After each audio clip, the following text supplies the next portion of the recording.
мен сезип турам, Кудай буйруса эл мага ишенерин, Кыргыздын президентине ишенерин. Бирок бул элем шары көрсөтөт да. Акча таратылып атат, ошун сатып жүрөбү, адашып кетеби? Таза шайлоо, бизге таза шайлоо керек. Анан кимди шайласа да өзүнө жараша да элге, элдин өзүнө жараша. Мына пайгамбарыбыз айткан, ар бир бийлик элге жараша деп. Ошондуктан эми таза шайлоо болсун деп канча жора жолдошторубуз кыйынчылык көрдү. Мына балыкчы да эсимде бар. 2009-та канча биздин кыз-жигиттерибиз отуруп чыкты түрмөдө. Балыкчыда 2009-та Атамбаев үчүн чуркаган балдар, Бакиев үчүн бюллетендерди салып аткан жерден бирөөнү колунан кармаса, ошондо билесиңер. Ондогон, 20даган балдарды түрмөгө тыгып, 4 жылдан берип, ошондо жанагы шайлоого даярдык штабын Бакиевден Бабанов, Өмөрбек Токтогулович башкарып аткан. Мен эскертип коеюн.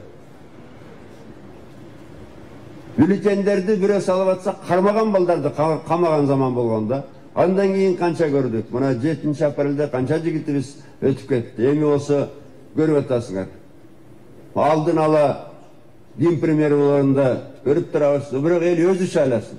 Мурунку заманды кааласа, эл өзү шайласын. Бирок мен кыргыз элине ишенем. Мен областтарды атайлап кыдырып чыктым. Соцопрос, бирок өзүм да байында Кудай буйруса өз көзүм менен көрдүм. Кыргыз эли өзүнүн президентине ишенет. 6 жылда ушу ишеничке ээ болуп турум. Кудай буйруса ушу жолдон буйруса менимче кайтпайбыз да. Мен үчүн майрам, анткени таза шайлоо деп канча запкы көрдү кыргыз эли. Канча жигитибиз өтүп кетти. Бүгүн таза шайлоо. Бирок азыр бир да эксперт кандай болуп кетерин билбей атат. Мен да чындыгында ойлоп турам, биз кайран кыргыздарыбыз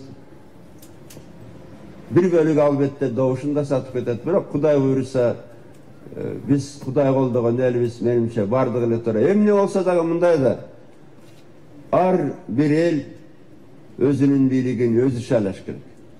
Ошондуктан мына ушундай мүмкүнчүлүк берип атабыз, эми байыркы кыргыз эл өзү шайласын.